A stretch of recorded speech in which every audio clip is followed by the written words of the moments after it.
Friends, ನಮಸ್ಕಾರ ರೀ. ನಾನಿವತ್ತು ತಿಪ್ಪರಕಾಯಿಯಿಂದ ಅಡುಗೆ ಮಾಡ್ತಾ ಇದ್ದೀನಿ. ಇದು ಒಂಥರ ಡಿಫ್ರೆಂಟ್ ಆಗಿ ಮಾಡ್ತಾ ಇದ್ದೀನಿ. ಹಸಿ ಮೆಣಸಿನಕಾಯಿಯನ್ನು ಬಳಸ್ಕೊಂಡು ನಾನಿಲ್ಲಿ ಈ ಥರ ಗ್ರೇವಿ ಥರ ಅಡುಗೆಯನ್ನು ಮಾಡ್ಕೊಂಡಿದ್ದೀನಿ. ಈ ಪಲ್ಯ ರೊಟ್ಟಿ, ಚಪಾತಿ ಹಾಗೆ ಬಿಸಿ ಬಿಸಿ ರೈಸ್ ಜೊತೆ ತಿನ್ನೋದಕ್ಕೆ ಸೂಪರ್ ಕಾಂಬಿನೇಷನ್.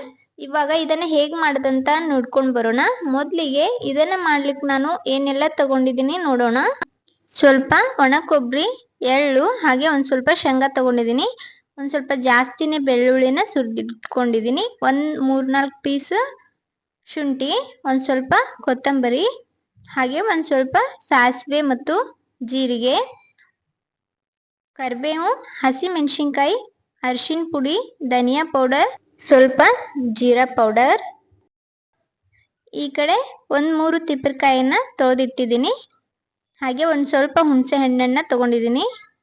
ತಿಪ್ಪರಕಾಯಿನ ತೊಳೆದಿಟ್ಟಿದ್ನೆಲ್ಲ ಅದನ್ನ ನೀಟಾಗಿ ಅಡುಗೆ ಶೇಪ್ಗೆ ಕಟ್ ಮಾಡ್ಕೊಳ್ಳೋಣ. ಈ ಕಡೆ ಒಂದು ಕಡಾಯಿ ಇಟ್ಕೊಂಡು ಆ ಕಡಾಯಿಗೆ ನಾನು ತಗೊಂಡಿರೋ ಶೇಂಗಾನ ಹಾಕ್ತಾ ಇದ್ದೀನಿ. ಶೇಂಗಾಕ್ಕೆ ನಾನು ಎಣ್ಣೆ ಬಳಸ್ತಾ ಇಲ್ಲ, ಇಲ್ಲಿ ಹುರಿಯೋದಕ್ಕೆ ಡ್ರೈ ರೋಸ್ಟ್ ಮಾಡ್ಕೊತಿದ್ದೀನಿ. ಹಾಗೆ ಎಣ್ಣೆ ಹಾಕದೇನೆ ಸ್ವಲ್ಪ ಹೊತ್ತು ಇದನ್ನ ನೀಟಾಗಿ ಹುರ್ಕೊಳ್ಳೋಣ. ಇವಾಗ ಶೇಂಗಾನು ಸಹ ಒಂದು ಅರ್ಧ ಭಾಗ ಹುರಿದದ. ಇದಕ್ಕೆ ನಾನು ತಗೊಂಡಿರುವಂತ ಒಣ ಕೊಬ್ಬರಿ, ಒಂದು ಸ್ವಲ್ಪ ಎಳ್ಳು, ತಗೊಂಡಿರೋ ಒಂದು 4 ಮೆಣಸಿನಕಾಯಿನ ಹಾಕೊಂಡು ಇದನ್ನು ಸಹ ನೀಟಾಗಿ ಹುರ್ಕೊಳ್ಳೋಣ. ಗ್ಯಾಸ್ನ ಮೀಡಿಯಂ ಫ್ಲೇಮಲ್ಲಿ ಇಟ್ಕೊಂಡು ಎಲ್ಲನೂ ಒಂದು ಸ್ವಲ್ಪ ಹೊತ್ತು ಹುರ್ಕೊಳ್ಳೋಣ. ಇದರಲ್ಲಿ ಎಳ್ಳು ಅಥವಾ ಕೊಬ್ಬರಿ ಇಲ್ಲ ಅಂದ್ರೆ ಅದನ್ನ ಸ್ಕಿಪ್ ಕೂಡ ಮಾಡ್ಬೋದು. ಬರೀ ಶೇಂಗಾ ಹಾಕೊಂಡು ಕೂಡ ಮಾಡ್ಕೊಳ್ಬೋದು. ಆದರೆ ಈ ಥರ ಮಾಡ್ಕೊಂಡ್ರೆ ಒಂದು ಸ್ವಲ್ಪ ಡಿಫ್ರೆಂಟ್ ಆಗಿ ಟೇಸ್ಟ್ ಇರುತ್ತೆ. ತುಂಬ ನೀಟಾಗಿ ಗ್ರೇವಿ ಕೂಡ ಆಗುತ್ತೆ. ಇವಾಗ ಇದೆಲ್ಲ ನೀಟಾಗಿ ಹುರಿದ ನಂತರ ಒಂದು ಸ್ವಲ್ಪ ಬೆಳ್ಳುಳ್ಳಿ ಹಾಗೆ ಒಂದು ಸ್ವಲ್ಪ ಶುಂಠಿ ಹಾಕೊಂಡಿದ್ದೀನಿ. ಕೊತ್ತಂಬರಿ ಹಾಕಿ ಒಂದು ಸ್ವಲ್ಪ ಹೊತ್ತು ಹುರ್ಕೊಂಡು ಇದನ್ನ ಗ್ಯಾಸ್ ಆಫ್ ಮಾಡಿ ಆರ್ಲಿಕ್ಕೆ ಬಿಡೋಣ. ಇದೆಲ್ಲ ಆರಿದ ನಂತರ ಒಂದು ಮಿಕ್ಸರ್ ಜಾರಿಗೆ ಎಲ್ಲನೂ ಹಾಕೊಂಡು ಇದಕ್ಕೆ ರುಚಿಗೆ ತಕ್ಕಷ್ಟು ಉಪ್ಪನ್ನ ಸೇರಿಸ್ಕೊಂಡು ನಂತರ ತಗೊಂಡಿರೋ ಮಸಾಲನ್ನ ಸೇರಿಸ್ತಾ ಇದ್ದೀನಿ. ಧನಿಯಾ ಪೌಡರ್, ಜೀರಾ ಪೌಡರ್ ಹಾಗೆ ಒಂದು ಸ್ವಲ್ಪ ಅರಿಶಿನ ಪುಡಿ ಹಾಕೊಂಡ ನಂತರ ಇದಕ್ಕೆ ನಾನು ಹುಣಸೆ ಹಣ್ಣು ತಗೊಂಡಿದ್ನಲ್ಲ ಅದನ್ನ ನೆನೆಸಿಟ್ಕೊಂಡಿದ್ದೆ ನೀರಲ್ಲಿ ಹಾಕಿ. ಅದರ ನೀರನ್ನ ಇಲ್ಲಿ ಹಾಕ್ತಾ ಇದ್ದೀನಿ. ಹುಣಸೆ ಹಣ್ಣು ಇಲ್ಲ ಅಂದ್ರೆ ನಾವು ಟೊಮೆಟೊ ಸಹನು ಇಲ್ಲಿ ಬಳಸ್ಕೋಬಹುದು. ಇದನ್ನ ಈ ತರ ನಾನು ತರಿಯಾಗಿ ರುಬ್ಕೊಂಡಿದ್ದೀನಿ. ಇವಾಗ ನಾನು ತಿಪ್ಪರಕಾಯಿಯನ್ನ ಈ ತರ ಕಟ್ ಮಾಡಿ ಇಟ್ಕೊಂಡಿದ್ದೆ. ಅಂದ್ರೆ ಒಂದು ತಿಪ್ಪರಕಾಯಿಯಲ್ಲಿ ಒಂದು 3-4 ಹೋಳುಗಳಾಗಿ ಮಾಡಿ ಅದರ ಮಧ್ಯೆ ಈ ತರ ನಾನು ಸೀಳಿ ಇದನ್ನ ಈ ತರ ಮಾಡಿ ಎಲ್ಲಾನು ಎತ್ತಿಟ್ಕೊಂಡಿದ್ದೆ. ಇದಕ್ಕೆ ಮಾಡಿಟ್ಟಿರೋ ಪೇಸ್ಟ್ ಅನ್ನ ತುಂಬಿಕೊಳ್ಳೋಣ.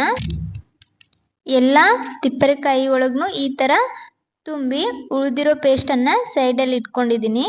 ನಂತರ ಒಂದು ಕಡಾಯಿ ತಗೊಂಡ್ಬಿಟ್ಟು ಅದಕ್ಕೆ ಎಣ್ಣೆ ಹಾಕೊಂಡು ಎಣ್ಣೆ ಕಾಯ್ದ ನಂತರ ಒಂದು ಸ್ವಲ್ಪ ಸಾಸಿವೆ ಮತ್ತು ಜೀರಿಗೆ ಹಾಕೊಂಡಿದ್ದೀನಿ.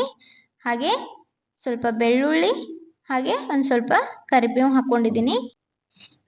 ಇಲ್ಲಿ ಬೆಳ್ಳುಳ್ಳಿಯನ್ನ ಒಂದು ಸ್ವಲ್ಪ ಹೊತ್ತು ನೀಟಾಗಿ ಫ್ರೈ ಮಾಡ್ಕೊಳ್ಳೋಣ.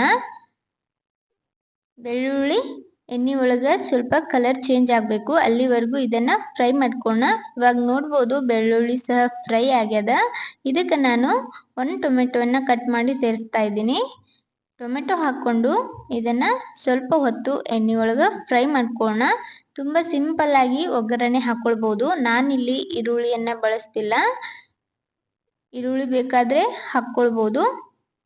ಇವಾಗ ಇದೆಲ್ಲ ನೀಟಾಗಿ ಫ್ರೈ ಆದ ನಂತರ ಇದಕ್ಕೆ ನಾನು ಅಡುಗೆ ಮಾಡಿ ಇಟ್ಕೊಂಡಿದ್ನೆಲ್ಲ ಅದನ್ನ ಸೇರಿಸ್ತಾ ಇದ್ದೀನಿ. ತಿಪ್ಪರಕಾಯಿಯನ್ನ ತುಂಬಿಟ್ಟಿದ್ನೆಲ್ಲ ಅದನ್ನ ಇದಕ್ಕೆ ಸೇರಿಸ್ಕೊಂಡು ಇದಕ್ಕೆ ನೀರು ಹಾಕದೆ ಒಂದು ಸ್ವಲ್ಪ ಹೊತ್ತು ನೀಟಾಗಿ ಎಣ್ಣೆ ಒಳಗೆ ಹುರ್ಕೋಬೇಕಾಗ್ತದ. ಇವಾಗ ನೋಡ್ಬೋದು ಎಣ್ಣೆ ಒಳಗೆ ಸ್ವಲ್ಪ ಹೊತ್ತು ಇದನ್ನ ನೀಟಾಗಿ ಹುರ್ಕೊಂಡಿದ್ದೀನಿ. ನಂತರ ಇದಕ್ಕೆ ನಾನು ನೀರನ್ನ ಸೇರಿಸ್ತಾ ಇದ್ದೀನಿ. ತಿಪ್ಪರಕಾಯಿ ಎಲ್ಲ ಮುಳುಗುವಷ್ಟು ನೀರನ್ನ ಹಾಕೊಂಡು ಇದಕ್ಕೊಂದು ನೀಟಾಗಿ ಮಿಕ್ಸ್ ಕೊಡೋಣ.